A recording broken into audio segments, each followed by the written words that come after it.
कैसे हैं दोस्तों, आप सभी को मेरा प्यार भरा नमस्कार। आज का टॉपिक है जनसंचार के माध्यम। जनसंचार के माध्यम आपको degree 3rd year 5th same में यूनिट 3 में आता है। आपके टॉपिक पर चलेंगे, आइए। जनसंचार का अर्थ है सूचना और विचारों का प्रसार व संचार के आधुनिक माध्यमों के जरिए मनोरंजन प्रदान करना।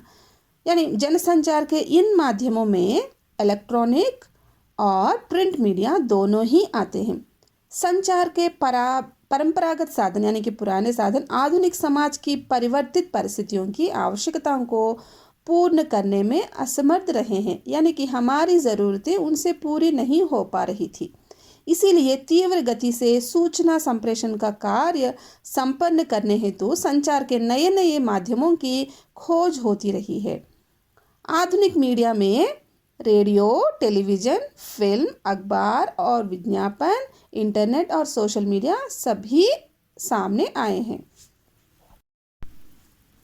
जनसंचार के माध्यम में क्या क्या आते हैं, उनके प्रकार क्या है, वो जानकारी हासिल करेंगे। इसमें पहला वाला समाचार पत्र।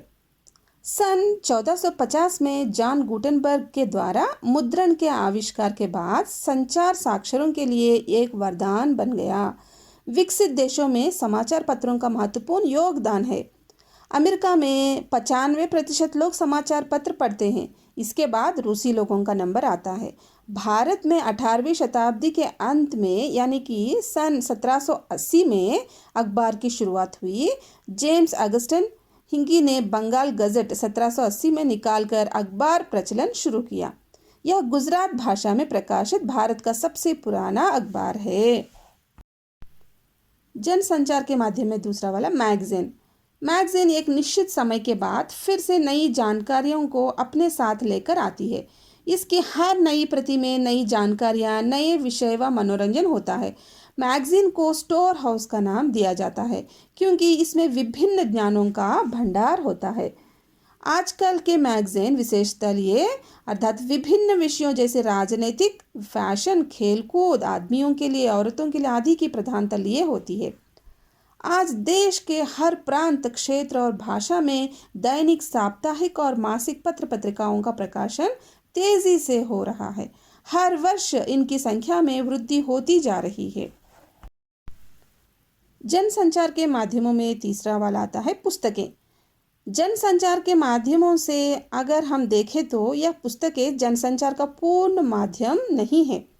यह समाचार पत्रों, रेडियो, टेलीविज़न की तरह सभी दर्शक व पाठकों तक एक समान नहीं पहुंच पाती।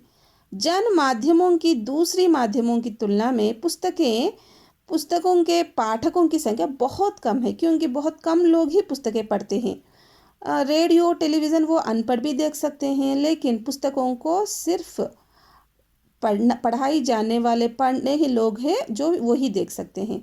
विश्वसनीय तौर पर पुस्तकें जनसंचार का महत्वपूर्ण माध्यम है। पुस्तकें अपने अंदर बहुत सी जानकारी को संजाए हुए होती है और यह लंबे समय तक चलने वाली तथा लंबे समय तक संभाल कर रखने वाली होती है। जनसंचार के माध्यमों में अगला वाला है रेडियो। भारत में रेडियो का समय 1923 में ब्रिटिश उपनिवेशवाद से शुरू हुआ।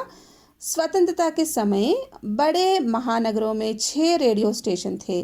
सन 2002 तक यह परिदृश्य इतना बदला कि भारत में बहुत सारे घरों तक अर्थात 110 मिलियन पारों तक इनकी पहुंच हो गई थी। भारतीय स्थितियों में रेडियो एक प्रभावशाली माध्यम सिद्ध हुआ। यह असाक्षर लोगों तक भी पहुंचा। टीवी एवं फिल्म से सस्ता होने के कारण भी यह लोकप्रिय हुआ। स्थानीय रेडियो स्टेशन भी महत्वपूर्ण साबित हुआ। भारत में रेडियो का प्रसारण 1927 से प्रारंभ हुआ। जनसंचार के माध्यमों में अगला वाला देखिए टेलीविज़न एक श्रव्य दृश्य माध्यम है जिसे न केवल सुना जाता है बल्कि दृश्य को देखकर यथार्थ का अधिक बोध होता है, यानी कि समझ में आ जाता है। यद्यपि यह भी रेडियो की भांति इलेक्ट्रॉनिक मीडिया है, परंतु टेलीविज़न की अपनी कुछ विशेषताएं हैं जो रेडियो में नहीं पाई जाती। यही कारण है कि इसके कार्यक्रमों के निर्माण में इन विशेषताओं का ध्यान रखना जरूरी हो जाता है। कहा जाता है कि एक चित्र हजार शब्दों के समतुल्य होता है। रेडियो के माध्यम से जिस दृश्य का वर्णन चुन चुन कर किया जाता है, वही एक रमणीय दृश्य दिखाकर श्रोताओं का रसास्वादन करा देता है। अतः दृश्य और श्रव्य दोनों मिलकर टेलीविजन को अधिक सशक्त बनाने में सफल होते हैं। जनसंचार के माध्यम में अगला वाला सिनेमा मानवीय संवेदनाओं, भावनाओं एवं अनुभूतियों को अभिव्यक्त करने वाला सिनेमा एक ऐसा माध्यम है जिसमें कल्पना दृश्य, लेखन, मंच निर्देशन, रूप सज्जा के साथ प्रकाशन, इलेक्ट्रॉन, कार्बनिक और भौतिक रसायन विज्ञान का अद्भुत मिश्रण है। एक ओर इसमें सृजनात्मकता है तो दूसरी ओर जातिक प्रतिभा। इन दोनों के संगम से एक ऐसा आकर्षण होता है जो न केवल मनोरंजन प्रदान करता है बल्कि ज्ञान और शिक्षा के क्षेत्र में विस्तार करता है, सामाजिक कुरीतियों को दूर कर सामाजिक जागृति लाने में योगदान देता है। सिनेमा जनसंचार का सशक्त माध्यम है। एक फिल्म एक साथ हजारों व्यक्तियों द्वारा देखी जाती है और अलग अलग शहरों में जब प्रदर्शित की जाती है तो उसका संदेश लाखों व्यक्तियों तक पहुंचता है। जनसंचार के माध्यम अगला वाला विज्ञापन।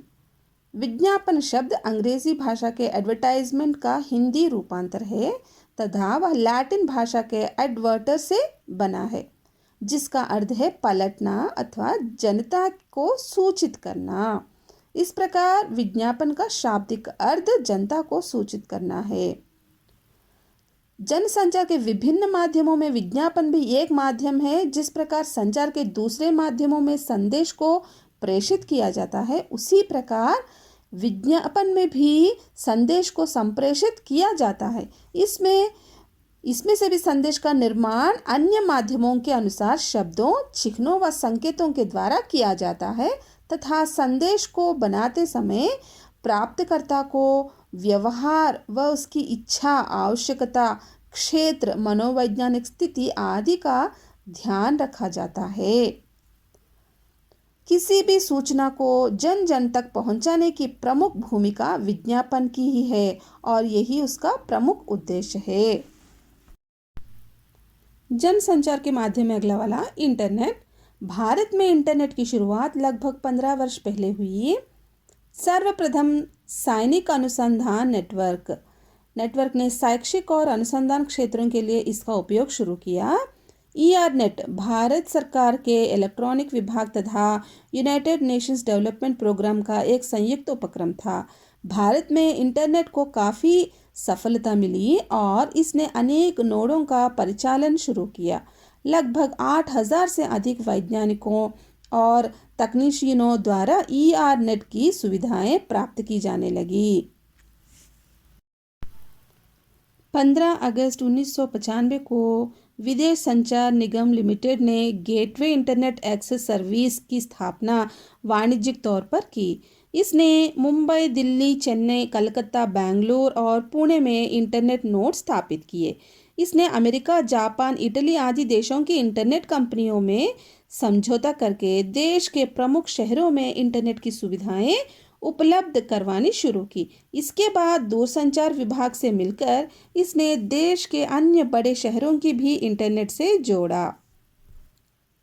इंटरनेट की कार्यप्रणाली पर भी चर्चा करना यहाँ अप्रासंगिक नहीं है, क्योंकि इंटरनेट पर कोई भी सूचना छोटे छोटे भागों में विभाजित होकर गतिशील होती है। सर्वर सूचना को निश्चित आकार में विभाजित करके ग्राहक के पास ले जाता है।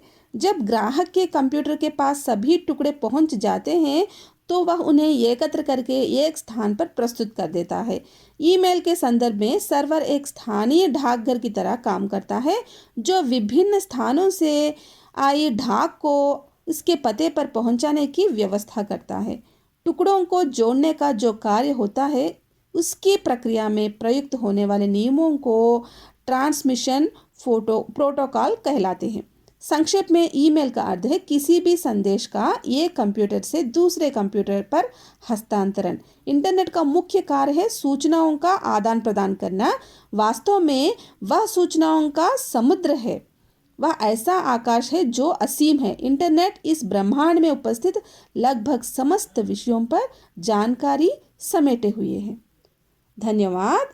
ये आपको वीडियो पसंद आया तो लाइक कीजिए, शेयर कीजिए, आपके दोस्तों को पहुंचाइए। मैं आपको और वीडियोस अपलोड करते रहूँगी।